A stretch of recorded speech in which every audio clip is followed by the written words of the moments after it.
Testing 1, 2. Okay, this is the Midnight Skeptic show number 73, and here is my play in music.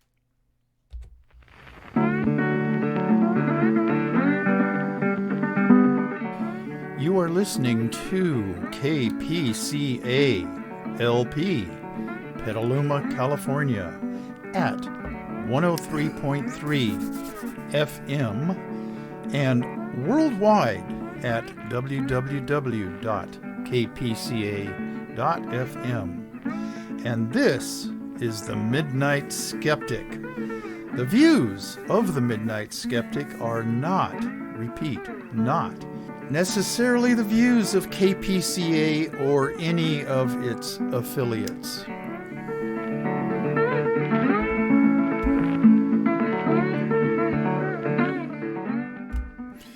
Okay, there was a false start a few minutes ago. I had the headphones plugged into the wrong hole on the computer, so here we go again.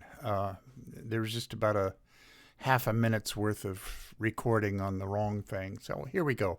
This is the show number 73, and today is the 16th of June.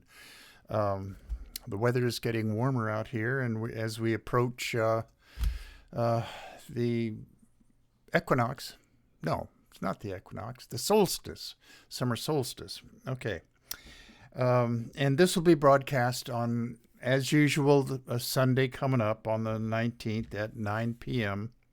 on KPCALP 103.3 FM and worldwide on www.kpca.fm. And it's going to be on YouTube tonight. And needless to say, my views, while not necessarily the views of Petaluma Community Access, are the correct views to have for everybody, even Republicans. Okay. Send all suggestions about how I could make this show better. Death threats, hate mail, send it all to themidnightskeptic@gmail.com. It's all lowercase, all one word, and I'll get it. Okay, shout outs. I forgot to mention all my international listeners last week, so I'll just mention them again. They get it on Spotify mostly. Via anchor.com. Okay, 2 in the UK, 2 in Ireland, 2 in Germany, 1 in the Czech Republic, 1 in Spain now, 2 in Australia, 2 in New Zealand, and that about covers that. Okay, locally, Art Kuznets listens in every now and then, as does Nariman, and Tom and Nancy Throw, Dennis and Megan down in Tiburon, and Rich and Kathy Berger over in Sebastopol, and Rob Tomaszewski at the Petaluma Community Access. He actually listens to this show every now and then, and so I got to be kind of careful about the words that I'm not supposed to say over the air. Okay, Stan and Kathy in Pacifica, welcome back from Texas, and down to L.A., Jackie and Wayne and Samantha Kolar. See you guys this weekend, I hope. Over in Arizona, Karina Hilliard, and then in Arkansas, Shannon Reed, and then my brother Brandon in the Phoenix area, brother Brandon and Mina, and their daughter Andrea, my niece, who is a nurse. Take care of yourself. And okay, going across to Florida, Nelson and Alice Lydell and Amelia Beamer over in the Edgewater area, and then up to Raleigh, Durham area, North Carolina, Herr Dr. David Rubin and his wife Vicky, and then up to Long Island to Geraldine Goldfinger. That's, I forgot the Sonora crowd. Yeah, boy. I've done that a couple of times, but Bob and Sandy Fisher, Brad and Martha Fisher, and I hope to see you guys later on this month. Martha, who is a nurse, take care of yourself.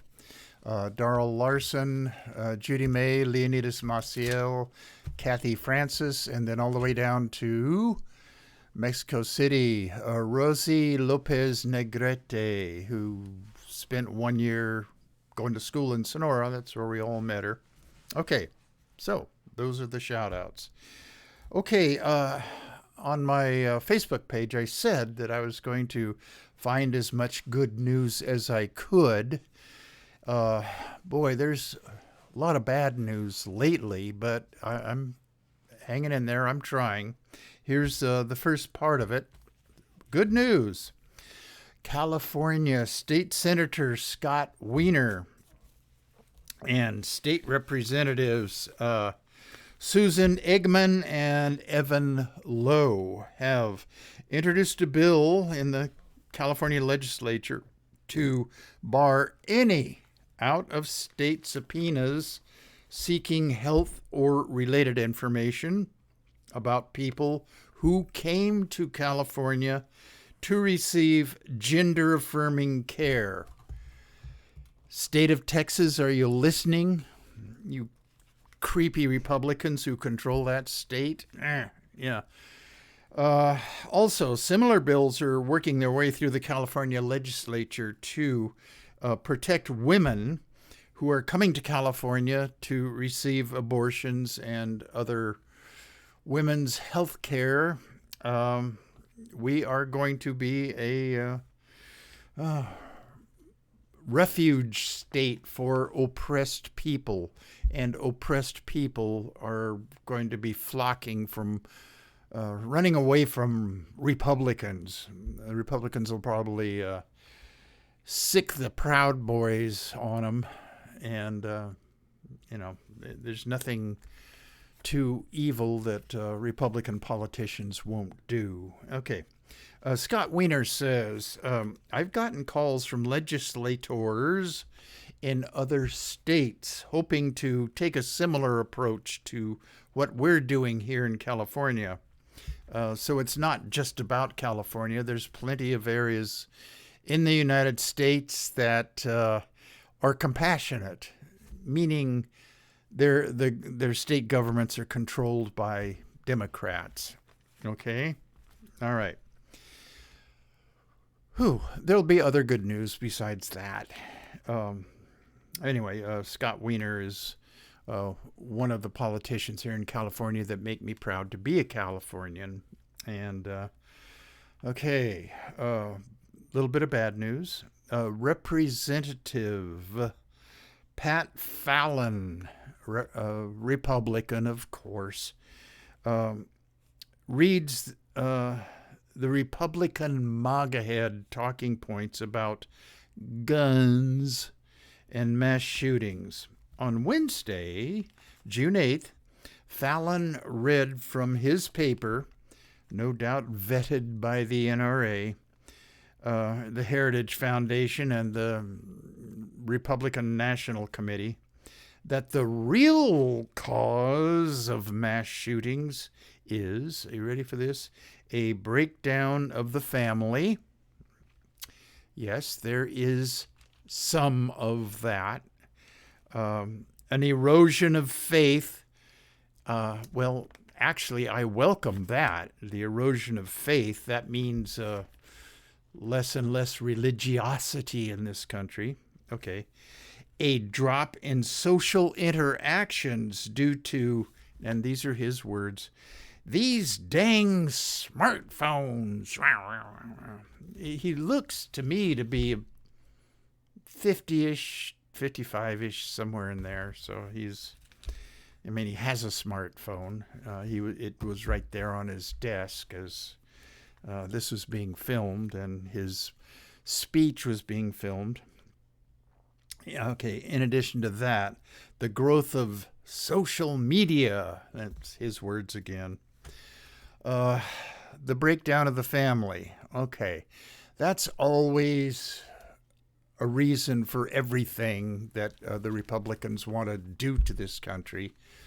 Meaning, well, I don't know. That's a whole nother topic, but in reality, there is a little bit of the breakdown of the family because of a lot of reasons.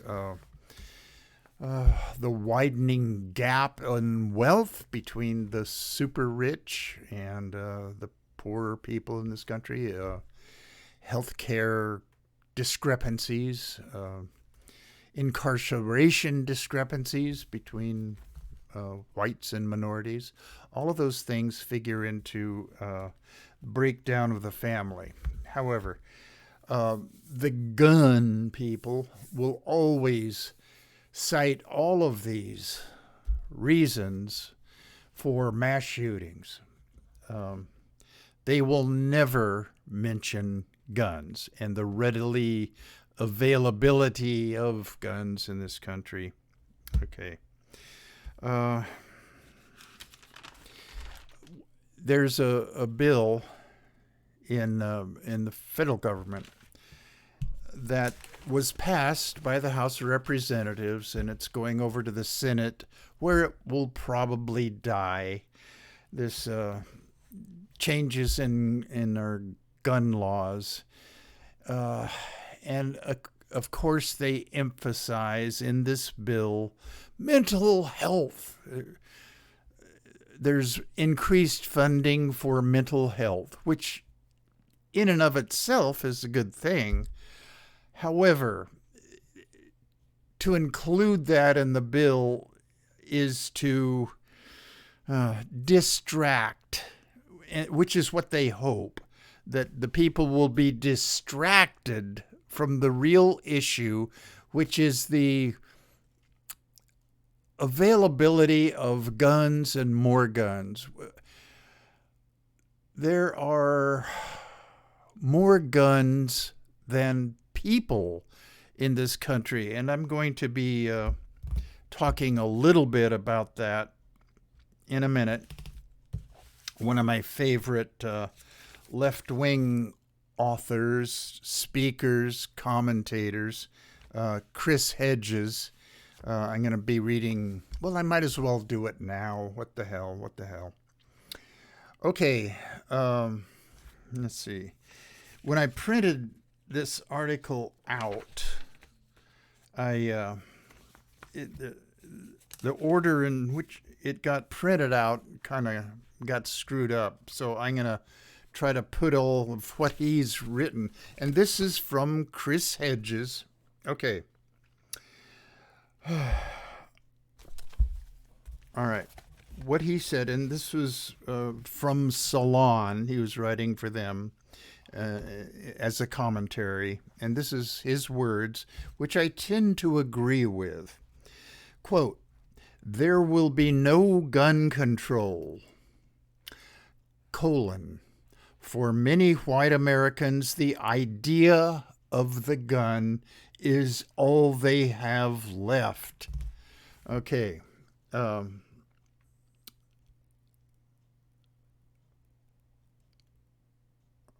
Okay. It didn't get printed out quite right, but Americans are probably the sickest and certainly the most dangerous people of any color found in the world today.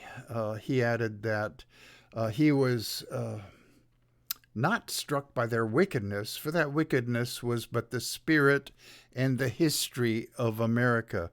What struck me was the unbelievable dimension of their sorrow. I felt as though I had wandered into hell. Now here, Chris Hedges is quoting somebody else whose name did not get printed out. Okay.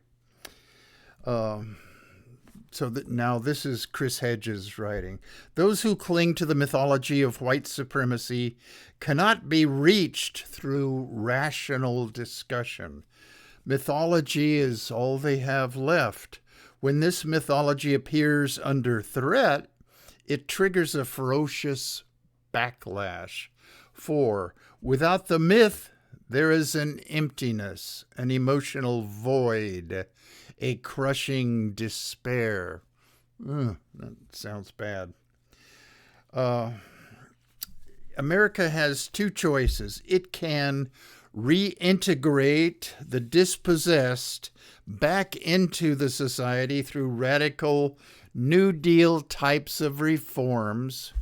Well, that would entail a Bernie Sanders-like redistribution of wealth in this country, which I am for, by the way. Or it can leave the underclass to wallow in the toxins of poverty, hate, and resentment, fueling the blood sacrifices that afflict us. This choice, I fear, has already been made.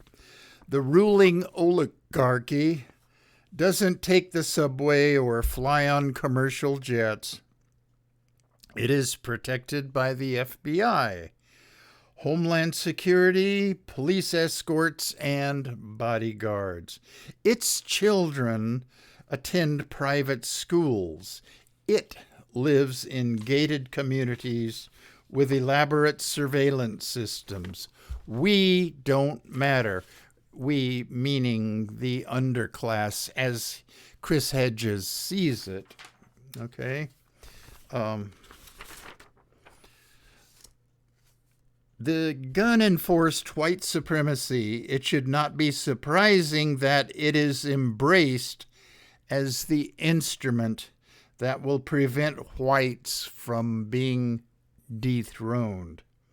The specter of societal collapse, less and less a conspiracy theory as we barrel to climate breakdown, reinforces the gun fetish. Survivalist cults infused with white supremacy paint the scenario of gangs of marauding black and brown people fleeing the chaos of lawless cities and ravaging the countryside. These hordes of black and brown people, as imagined by the white underclass, the survivalists believe, will only be kept at bay with guns, especially assault-type weapons. This is not far removed from calling for their extermination. Okay. The Second Amendment, as the historian Roxanne Dunbar Ortiz writes in the book Loaded, A Disarming History of the Second Amendment, she writes, it was designed to solidify the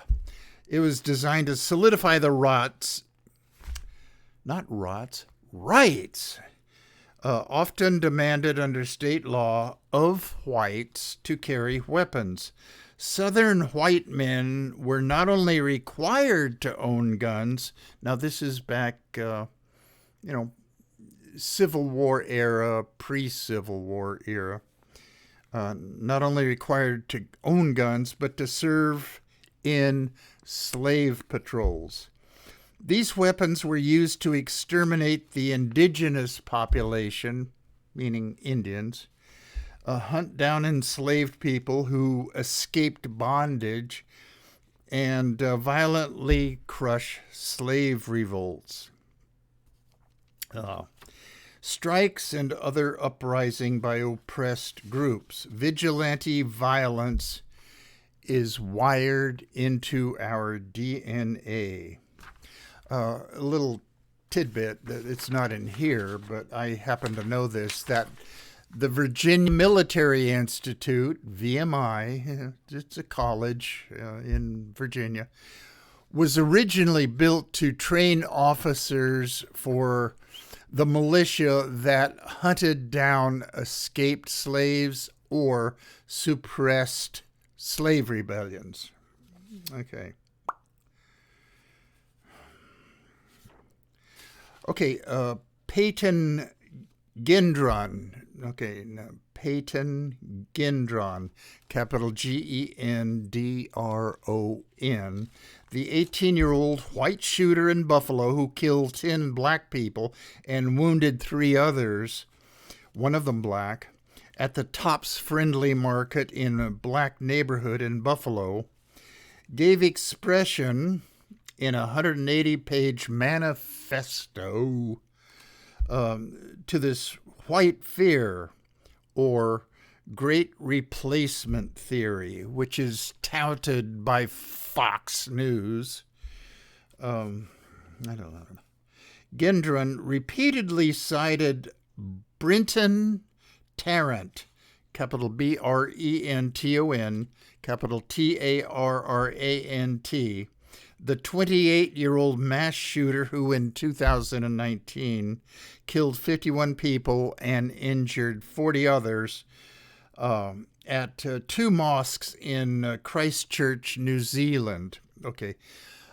Incidentally, New Zealand has instituted a forced gun buyback program. I'm having a brain freeze on the Prime Minister's name. Jacinda Ardern. I know she is the Prime Minister, and even the more right-wing members of the New Zealand Parliament went along with this. And then, it worked. Although I have to admit that New Zealand is, by comparison, a smaller country than we are here. Oh. Okay, let me look. D.H. Lawrence, and I have not read this before. D.H. Lawrence writes, and he's being quoted by Chris Hedges, whose paper I'm reading here. Quote, "The essential American soul is hard, isolate, stoic, and a killer. It has never yet melted." That's D.H. Lawrence. Okay, white society, this is not D.H. Lawrence, this is Chris Hedges. White society sometimes overtly and sometimes unconsciously deeply fears black retribution for its 4 centuries of murderous assaults. The Second Amendment was designed to solidify the rights of white men to carry weapons, which were used to exterminate the indigenous population, hunt down enslaved people who escaped, and would crush uprisings. Okay, oh boy.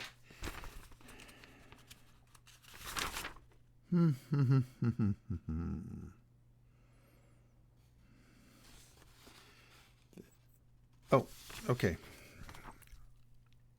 If you want to Google some more about this general topic of guns in America, Google America's Gun Madness, how guns went from tools to ideology to identity. Okay, there have been more than 200 mass shootings this year. There are nearly 400 million guns in the U.S., some 120 guns for every 100 Americans. Half of the privately owned guns are owned by, are you ready for this? 3% of the population, according to a 2016 study. It's probably worse now because that was 2016. We're 2022 now. And then this is Chris Hedges. Our neighbor in Maine had 23 guns. Restrictive gun laws and gun laws that are inequitably enforced block gun ownership for many black people, especially in urban neighborhoods. Federal law, for example, prohibits gun ownership for most people with felony convictions, effectively barring legal gun ownership for a third of black men. A third of black men in this country have felony convictions, or are currently in prison, or are currently on probation, some form of government control. Black people were denied the right to own guns under the antebellum slave codes. Antebellum is before the Civil War. The post-Civil War black codes and Jim Crow laws also prohibited black ownership of guns. Let's see. Okay.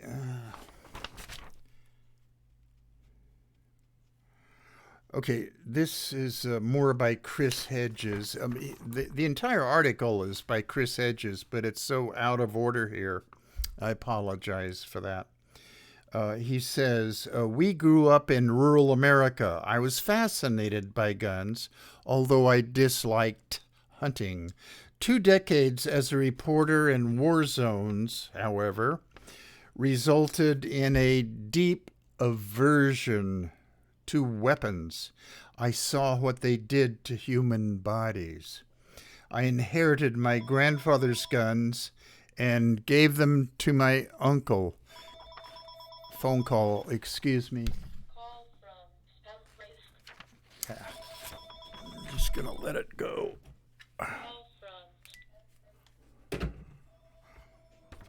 Okay. Okay. Yes, the gun lobby and weapons manufacturers fuel the violence with easily available assault-style weapons whose small caliber 5.56 millimeter cartridges make them largely useless for hunting. Yes, the lax gun laws and laughable background checks are partly to blame, but America also fetishizes guns. This fetish has intensified among white working class men who have seen everything slip beyond their grasp. So guns, okay, there will be no gun control for many white Americans. The idea of the gun is all they have left. All right. I will do some more research on things that Chris Hedges has written. I'm sorry for the disjointedness of that last piece, because it wasn't printed out in the right order. Jeez. Okay. I hope that this is going to be an antidote for that bad news. This is good news. A group of polar bears are found in southeast Greenland where ice floes are not found. Normally, up in the Arctic areas, polar bears walk atop ice floes and hunt for seals when seals come up through their air holes. And with the melting of the ice floes and the solid ice up in the Arctic areas, it's more and more difficult for those polar bears to survive. Okay. But there's a fairly large group of polar bears that have been sighted in southeast Greenland. That's on the side of Greenland that faces Iceland. And in that area of Greenland, ice floes are not found. This is good news because as Arctic temperatures rise and the Arctic ice becomes less and less hospitable to polar bears, those that can survive on land without ice flows are the forerunners of a new resurgence of this species. Very, very good news. Semi-good news from researchers about the climate. Excuse me. Sip of orange juice.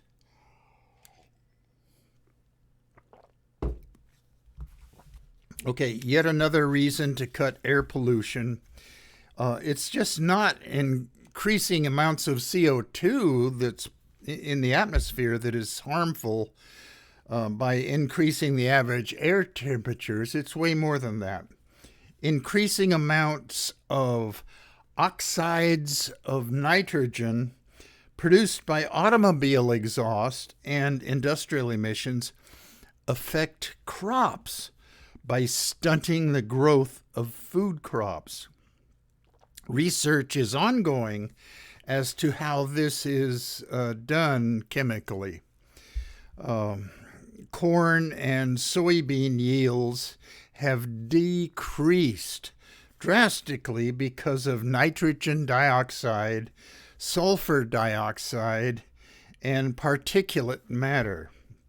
This is a research plot. This was done on a research plot of farmland between 1999 and 2019. There was a observed 20% reduction in crop yields. Okay, this is done by agricultural ecologist David Lobel of Stanford, our wonderful university just down the road a ways. Okay.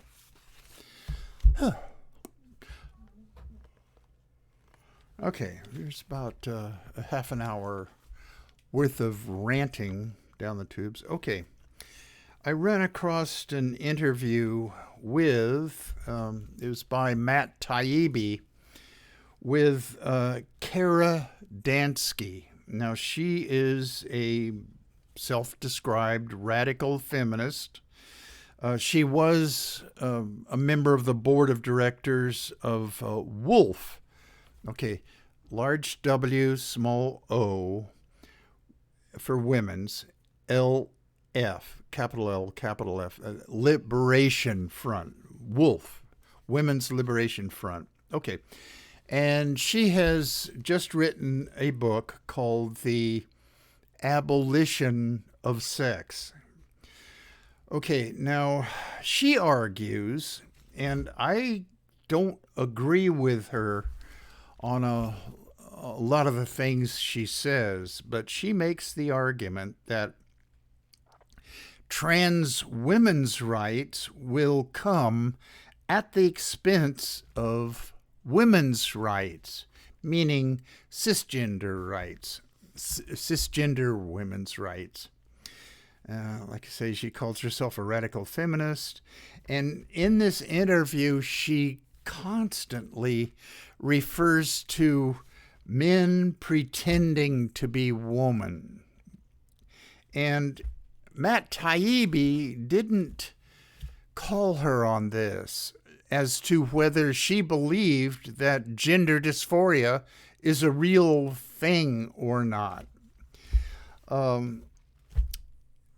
I've done a lot of shows all this year on generally the subject of the transgender community. And I think the age factor she ignores.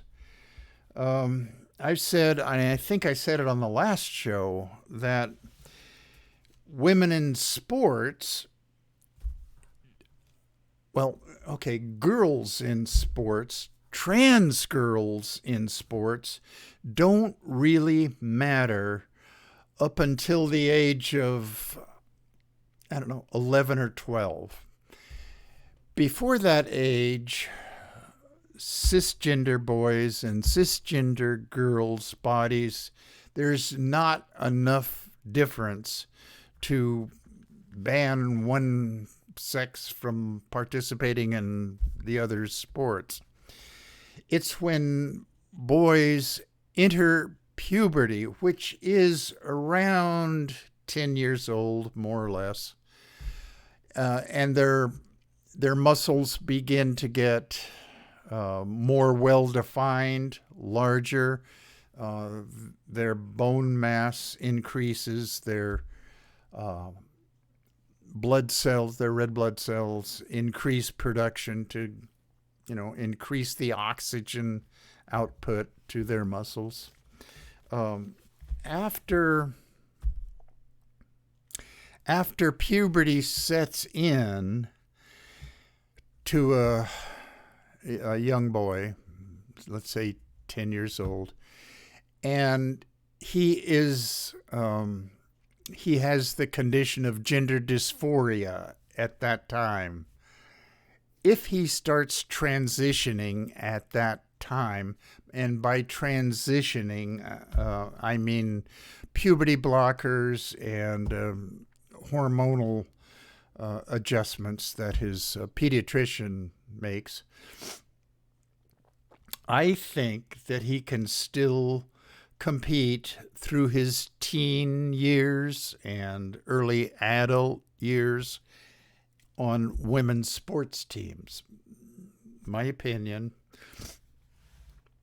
However, if a lot of time passes, meaning 2 or 3 years after he enters puberty and he is athletically well developed, if at that time he begins to feel gender dysphoria, I would hesitate to allow him to play on girls' sports teams. Okay, now that's just totally my opinion. And I talked a lot about on the last show and the show before that about Leah Thomas, who didn't transition until her sophomore year of college. And she was a swimmer on the Pennsylvania University team and set records and won awards and all that. In my humble opinion, it was just too late for her transitioning. She should have not been allowed to participate on a girls' sports team, specifically the women's swimming team. And I sympathize with her if gender dysphoria didn't really hit her with full force until, I don't know, her senior year in high school or freshman year at college. But be that as it may, right-wing hate groups, meaning Republicans, seized upon her as a reason for hating on all transgenders. Okay, that's my riff for now. Okay, a thing that Kara Dansky emphasizes in the book and in this interview that I saw with Matt Taibbi.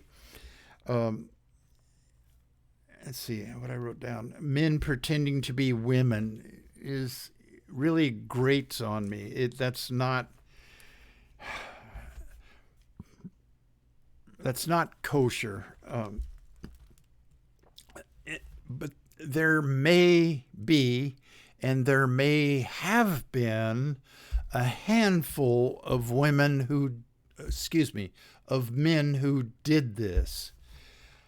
But I just don't believe that it is very many.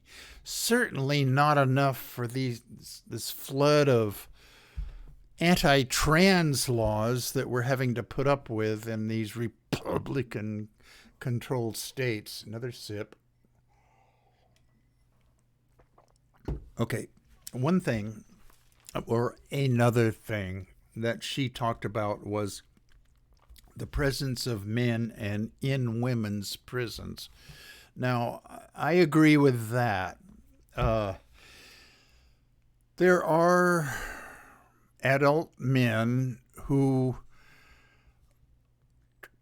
are in prison and may feel gender dysphoria after they get into prison, or they were living their lives as adult women before they got arrested, and which may lead to some adult men going to the prison warden or their prison hospital and claim that, okay, doc, I feel like I'm really a woman. Okay, you've got to... I'm not saying this never really happens, but they have to be extremely careful and vigilant about men pretending to be women to get into the women's prison and take advantage of the cisgender women that are there. That can be dealt with. Okay. Another thing that she goes off on is the corruption of our language, and I tend to agree with her on that. In June of 2021, the Biden administration, and it wasn't him specifically, it was in the Health and Human Services Department, the Biden administration replaced the word mothers with the phrase birthing people. Okay. Birthing people is anybody that still has a functional uterus. Okay. There is an extremely tiny group of transgender men who were assigned female sex at birth and have transitioned hormonally and still have an intact uterus. Okay. I don't have any actual figures about how many people this applies to, and I did try to research this. I was not able to find out exact numbers online, but it just can't be very many. I think the word mothers should continue to be used. Okay. The Human Rights Campaign, and I'm a member of the Human Rights Campaign, the HRC, urges readers to refer to a vagina as a front hole and a penis as a strapless or girl dick. And I researched that. Did the Human Rights Campaign actually say this? Or is this a right-wing red herring? And it was true up to a point. The Safe Sex Guide, which is put out by Healthline, it's a San Francisco medical advice organization. They put out the Safe Sex Guide intended for the LGBTQIA community. That's where they said that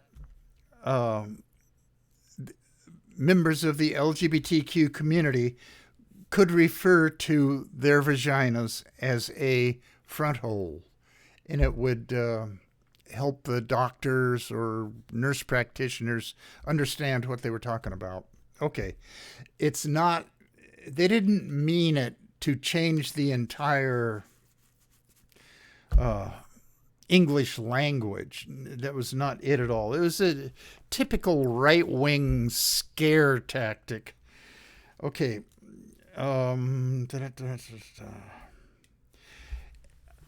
There's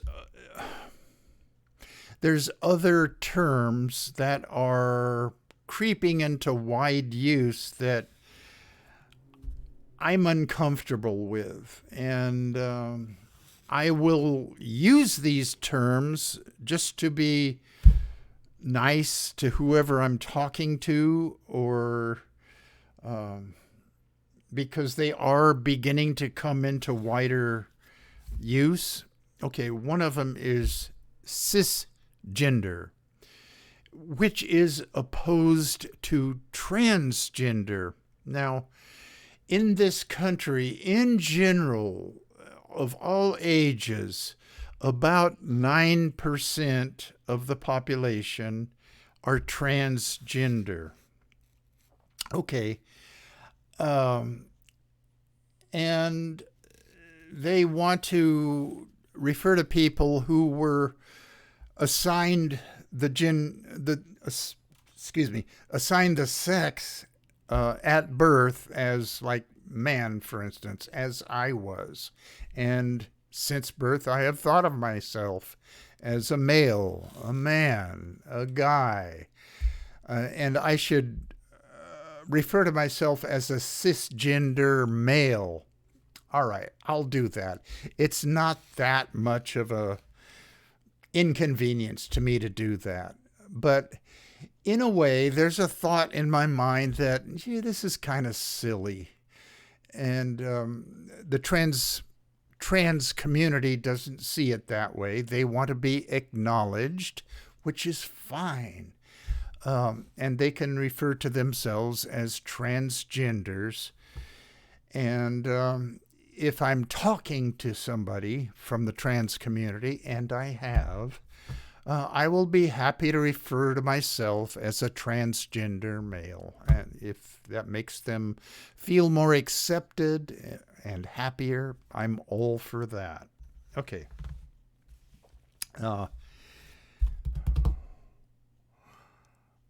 There's other terms that I've heard now and then in this whole gender identity mishigas, which has kind of exploded in the last 5 years, like a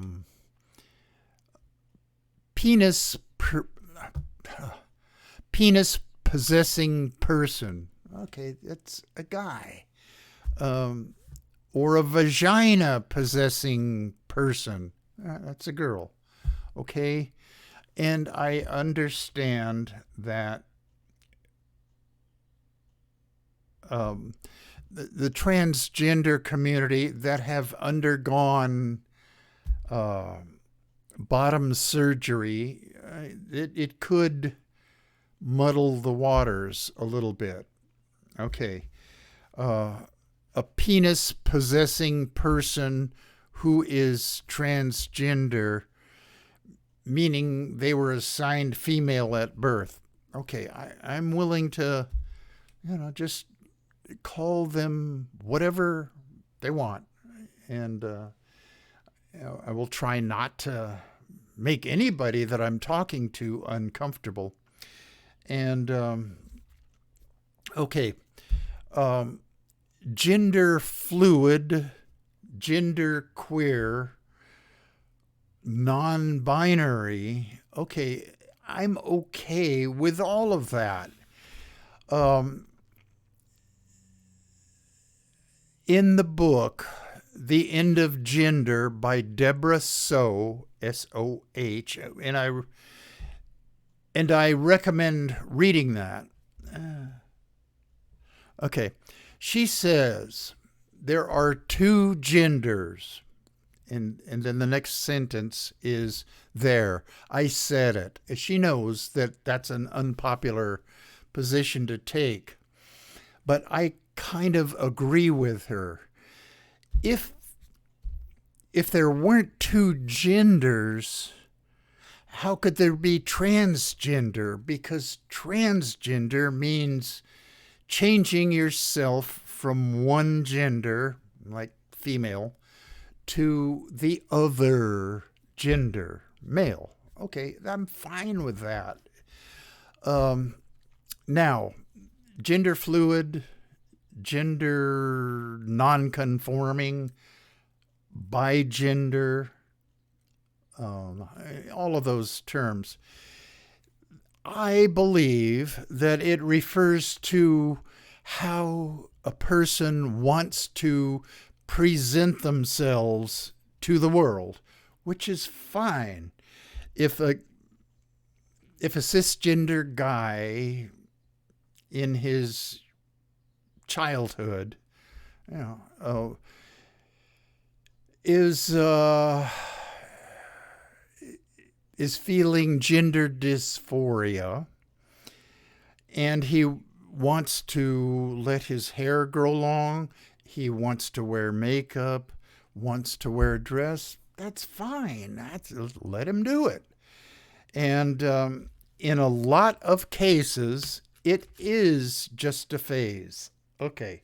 Now, right-wing haters and Republicans and MAGA heads will seize upon that and say that, oh, it's just a phase for all of them.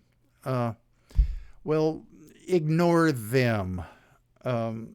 If a gender fluid person wants to wear a dress on Monday, Levi's in a plaid shirt on Tuesday, and on Wednesday wear priest robes on Wednesday, it's fine.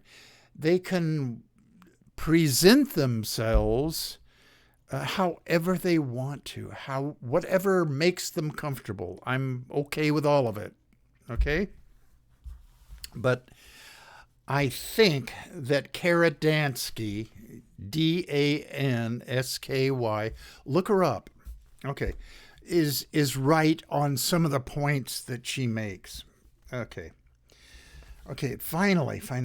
Okay, I'm off of that topic. Okay, police officers in Coeur d'Alene, Idaho, who arrested these 31. Damn, I wrote the wrong number down. It was 31. 31 Patriot Front that were all ready to disrupt Pride festivities in Coeur d'Alene. These police officers are now the subject of death threats and hate mail. Okay, MAGA heads, are you sending all your hate mail and death threats to them? Well, send them to me at the Midnight Skeptic at gmail.com. Okay, and it's always Republicans that send out hate mail and death threats. Okay. Chief of Police Lee White of Coeur d'Alene said that about half of the 150 calls his department received were congratulatory, and the other half threatened to dox the officers. Now, doxing is letting out addresses and phone numbers online so that they're in genuine danger. One thing that motivates stupid-ass MAGA heads and Trumpers and Republicans are fears of Antifa. It's okay. I'm going to do maybe on the next show, because I'm running out of time here. I'm going to talk about Antifa. It originated up in Portland, Oregon, as a result or as a reaction to right-wing thugs, and I forget which group it was that was rampaging through Portland, but they were fascists. They were like the ones in Charlottesville, North Carolina, you will not replace us. Oh, God, those guys. Anyway, they were rampaging down around Portland, and a group of anti-protesters happened to call themselves Antifa, which is short for anti-fascist. They're not a worldwide organization. They're not a nationwide organization. And they're not a statewide organization. They're not an organization. Yet Trumpers and MAGA heads have seized upon that name as a fear tactic. Oh. Anyway, where am I? I'm just riffing now. Okay, fears of non-existent Antifa. I'm going to talk about Antifa on my next show. And they're not a real organization. Okay, the Patriot Front. Okay, that was these 31 dudes that were arrested in Coeur d'Alene. Patriot Front, they're white nationalists, they're neo-fascist hate groups. And this particular group, according to the Southern Poverty Law Center, generated about 82% of racist, anti-Semitic hate messaging across the United States in 2021. Thomas Ryan Russo, capital Roussesseau, in 2018 formed this group as a breakaway group from Vanguard America, which was call themselves neo-Nazis.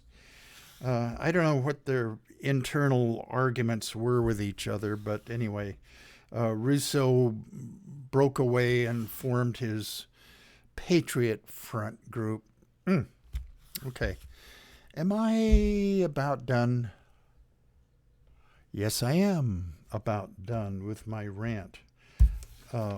Also on the next show, I'm going to read The Fundamentals of Our Faith. And this is online from Steadfast Baptist Church. And it's just, this is what they say about themselves. Okay, so that's for next week. Okay, play out music.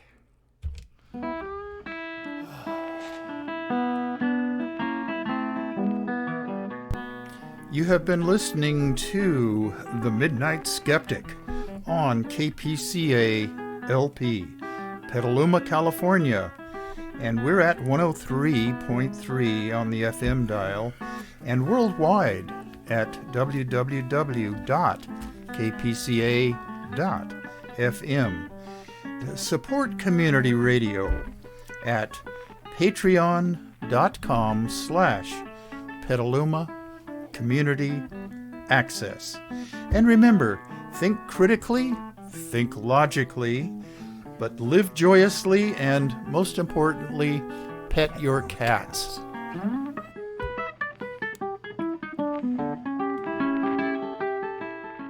Okay, people out there, that's it for another week. Tonight is Warriors versus Celtics. Go Warriors. Go Dub Nation. They should win the NBA championship back there, so they don't have to come back to Chase Center and risk a seventh game. Okay. So long.